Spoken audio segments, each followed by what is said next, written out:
આવી રીતે ગભરાતા નહીં અને તમારે ક્યાંય પણ તકલીફ પડે તો અમને કહેજો, અમે તમારી સાથે છીએ અને આવા પાખંડીઓ ક્યાંય પણ આવે તો તમે અમને કહેજો, અમે હવે કફન પહોંચીને ફરીએ છીએ.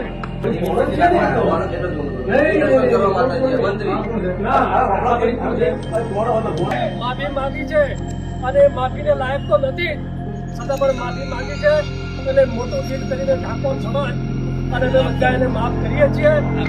આજે અમે પાખંડ અને અંધશ્રદ્ધા વિરુદ્ધની અંદરના મુહિમના ભાગરૂપે આજે અમે મુના ગામમાં ચાલી રહેલા પાખંડ માટે અહીં આવેલા અને એ સમયે અમે એ સ્થળ ઉપર આજે ઊભા છીએ હાલ. અને જે તે સમયે અમે બેઠા હતા ત્યારે અરવિંદ ભુવા કરીને અહીંયા આખું આ એક ચલાવે છે અને એની અંદર અમે લોકો અહીંયા બેઠા હતા, એમની સાથે વાતચીત કરતા હતા. તે સમયે એમના સપોર્ટરો અમારી ચારે બાજુ થઈ અમારી સામે એટેક કરેલો અને એટેક કરવાના પરિણામે અમારા સાથે ધક્કામુક્કી થયેલી, અમને ડરાવવાનો પ્રયત્ન કરેલો. એટલે આવા જે મુહિમ ચલાવવા વાળાને આ લોકો એવો મેસેજ આપતા હતા કે અમારી સામે કોઈ પ્રશ્ન ના કરી શકે. એટલે મારે ખાસ કરીને ઠાકોર સમાજને અને બીજા જે અંધશ્રદ્ધામાં ફસાયેલા લોકોને મારે આજે વિનંતી કરવી છે કે આવા લોકોથી ડરો નહીં. આ લોકો તમારી સામે હુમલો કરશે, તમને કોઈનો દેવનો ડર બતાવશે, તમારી સામે જે પણ એવા હાથગંડા અપનાવશે, પણ આવી રીતે ગભરાતા નહીં અને તમારે ક્યાંય પણ તકલીફ પડે તો અમને કહેજો, અમે તમારી સાથે છીએ અને આવા પાખંડીઓ ક્યાંય પણ આવે તો તમે અમને કહેજો, અમે હવે કફન પહોંચીને ફરીએ છીએ. એવી કોઈ ચિંતા ના કરતા. અને એને માફી માંગી છે અને માફીને લાયક તો નથી છતાં પણ માફી માંગી છે. એટલે મોટું દિલ કરીને ઠાકોર સમાજ અને અમે બધા એને માફ કરીએ છીએ.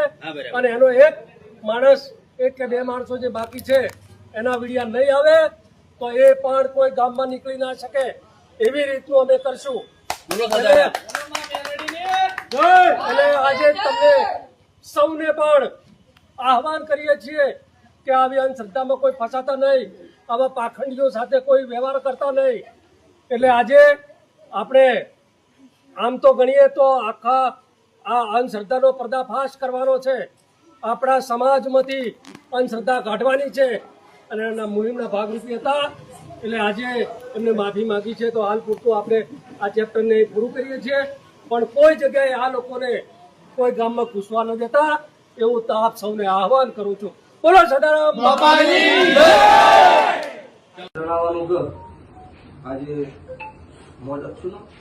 નાયકણજીને અમારા ઘરે આવ્યા હતા મુના માતાજીના મંદિરે.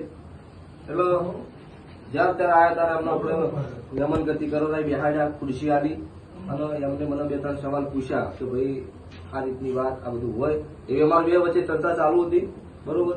અને એન્ડમાં વાત થઈ કે ભાઈ તમે આવ્યા છો, તમે પૂછ્યું છે, બરોબર, એટલે શેના માટે પૂછો છો?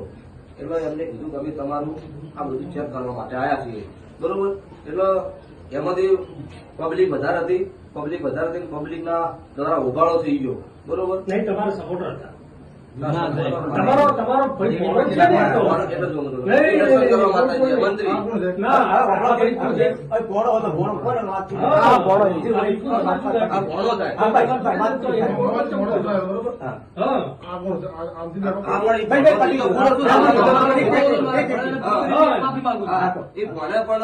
જે કોઈ કર્યું એને કાયદેસર માફી મંગાવશું ભાઈ, બરોબર. એમાં કોઈ બીજી વાત નહીં કે ખોટું કર્યું છે ઈ તો એના કહેતો તો ભગવાન અમાર થાય એવો ધંધો કરવો નહીં, ભલે મારે ઘેર નહીં આવે ચાલશે.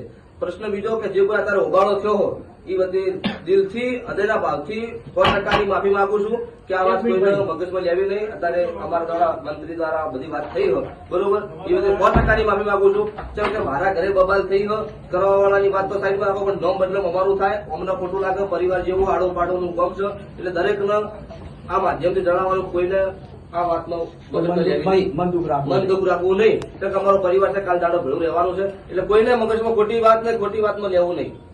જય માતાજી.